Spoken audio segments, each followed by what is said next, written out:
एक गांव में एक आलसी लेकिन भोला भाला युवक था मुकेश।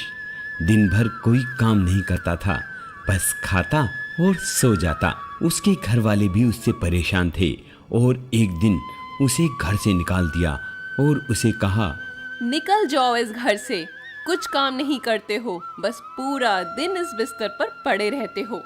बस फिर क्या था, वह घर से निकलकर यूं ही भटकते हुए एक आश्रम पहुंचा। वहां उसने देखा कि एक गुरुजी और उनके शिष्य कोई काम नहीं करते, बस मंदिर की पूजा करते हैं। उसने मन में सोचा, ये काम बढ़िया है, कुछ करना तो है नहीं, पूजा पाठ तो मैं बड़ी आसानी से कर सकता हूँ और फिर पूरा दिन आराम ही आराम।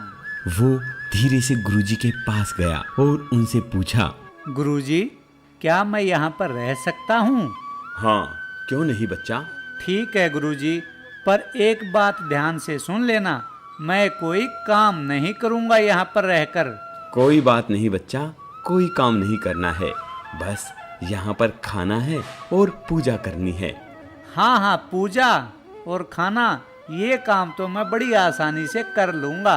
अब मुकेश महाराज बन गए और आश्रम में रहने लगे।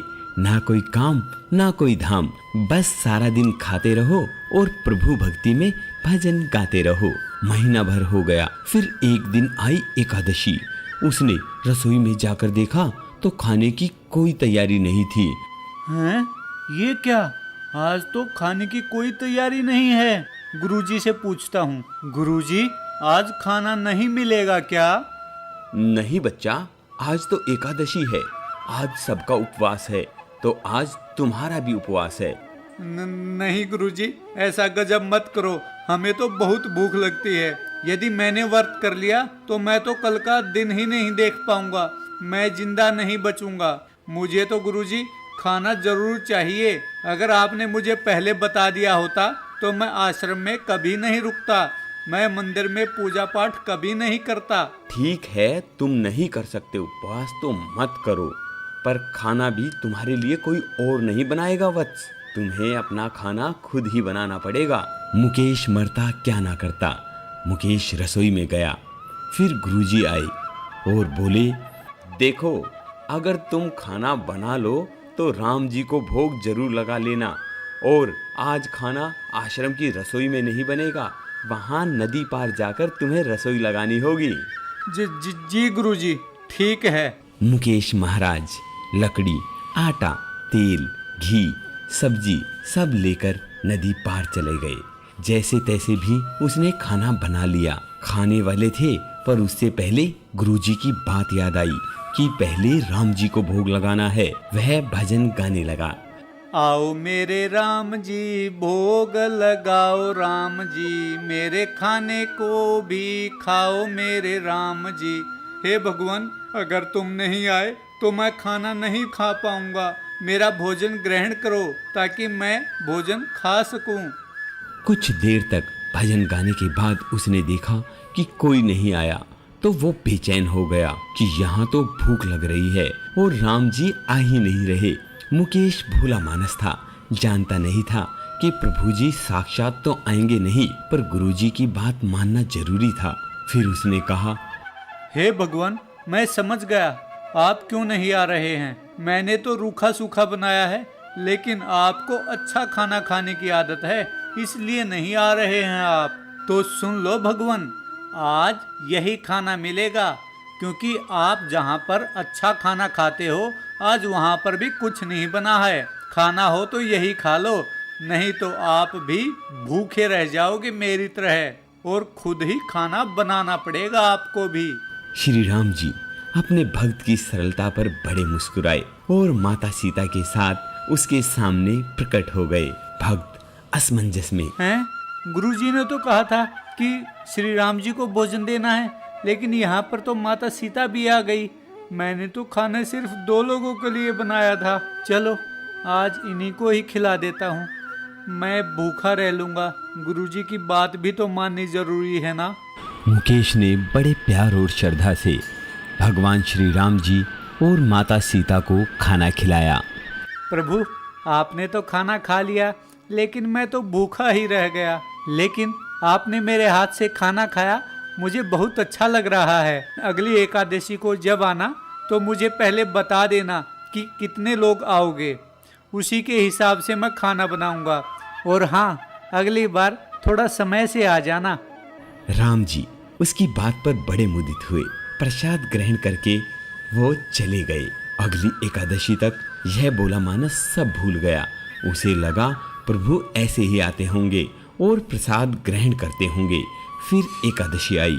मुकेश ने गुरुजी से कहा, गुरुजी, मैं तो चला अपना खाना बनाने, लेकिन इस बार अनाज थोड़ा ज़्यादा लगेगा क्योंकि वहाँ पर भगवान राम के साथ माता सीता भी आती हैं। गुरुजी मुस्कुराए। उन्हें लगा भूख के मारे बावला है। ठीक है वत्स, कोई बात नहीं, ले जाओ और अनाज। अब की बार महाराज मुकेश ने 3 लोगों का खाना बनाया। फिर गुहार लगाई, प्रभु राम आइए, सीता माता आइए, आइए और मेरे भोजन का भोग लगाइए। प्रभु की महिमा भी निराली है। भक्त के साथ कौतुक करने में उन्हें भी बड़ा मजा आता है। इस बार वे अपने भाई लक्ष्मण, भरत और शत्रुघ्न को भी साथ लेकर आ गए। भक्त को चक्कर आ गए। हैं, ये क्या हुआ? पिछली बार भगवान राम का भोजन बनाया था तो माता सीता भी आ गई। अब दोनों का भोजन बनाया तो पूरा परिवार आ गया। अब क्या होगा? लगता है अब की बार भी भूखा ही रहना पड़ेगा। भक्त ने सबको खाना लगाया और बैठे बैठे देखता रहा।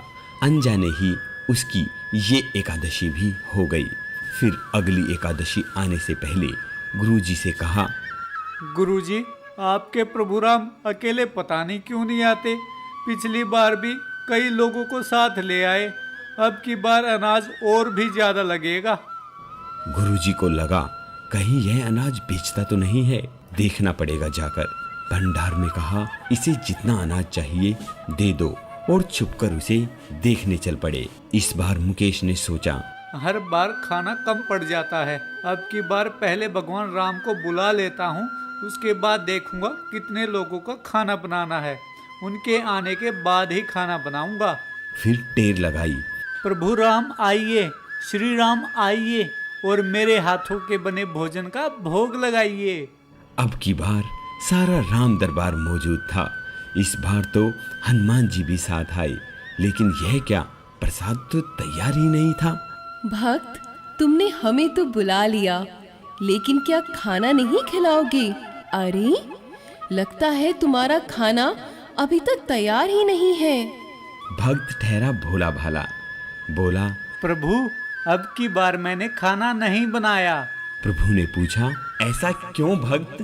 प्रभु, मुझे मिलना तो है नहीं, इसलिए आप ही बना लो और खुद ही खा लो। राम जी मुस्कुराए। सीता माता भी गदगद हो गई उसके मासूम जवाब से। तभी सीता माता बोली, प्रभु, आप ही बताएं कि अब क्या करें? भक्त की इच्छा है तो पूरी तो करनी पड़ेगी ना। चलो लग जाओ काम से और खाना बनाओ। तभी लक्ष्मण जी ने लकड़ी उठाई, माता सीता ने आटा गूंना। भक्त एक तरफ बैठकर देखता रहा। माता सीता रसोई कर रही थी तो कई ऋषि मुनि या गंधर्व प्रसाद लेने आने लगे। इधर गुरुजी ने देखा खाना तो बना नहीं, भक्त एक कोने में बैठा है। गुरुजी भक्त के पास में गए और बोले, वत्स, क्या बात है, खाना क्यों नहीं बना रहे? हाँ, गुरुजी आप भी आ गए। देखिए देखिए कितने लोग आते हैं प्रभु राम के साथ में। वत्स, मुझे तो कुछ नहीं दिख रहा यहाँ, तुम्हारे और अनाज के सिवा। हाँ, कैसी बातें कर रहे हो गुरुजी? और प्रभु राम भी ना, एक तो इतनी मेहनत करवाते हैं, ऊपर से भूखा भी रखते हैं, और अब आपको इतने लोग काम करते हुए नहीं दिख रहे हैं क्या? नहीं वत्स, मुझे तो यहाँ कोई नहीं दिखाई दे रहा, तुम्हारे और अनाज के सिवा। हे प्रभु, आप गुरुजी को क्यों दिखाई नहीं दे रहे हो? बेटा, मैं उन्हें नहीं दिख सकता। हे प्रभु, ऐसी बात क्यों करते हो? मेरे गुरुजी तो बहुत बड़े ज्ञानी हैं, पंडित हैं, और उनको तो आपके बारे में सब कुछ पता है, बहुत भक्ति करते हैं आपकी, फिर भी आप उन्हें क्यों दिखाई नहीं दे रहे? मुकेश, माना कि उन्हें सब आता है, पर वो तुम्हारी तरह सरल नहीं है, इसलिए उनको मैं नहीं दिख सकता। गुरुजी, भगवान मना कर रहे हैं कि आपको दिखाई नहीं देंगे क्योंकि आप सरल नहीं हो। तब क्या था, गुरुजी रोने लगे। वाकई मुकेश महाराज, तुम सही कहते हो। मैंने सब कुछ पाया, पर मैं तुम्हारी तरह सरलता नहीं पा सका, और प्रभु तो मन की सरलता से ही मिलते हैं। तभी श्री राम जी प्रकट हो गए और गुरुजी को भी दर्शन दिए। इस तरह एक भक्त के कहने पर प्रभु ने रसोई भी बनाई। तभी तो कहते हैं कि भक्त के वश में है भगवान। अगर आप सरलता और सच्ची श्रद्धा से भगवान का पूजन करेंगे तो भगवान दौड़े दौड़े चले आएंगे। जय श्री राम।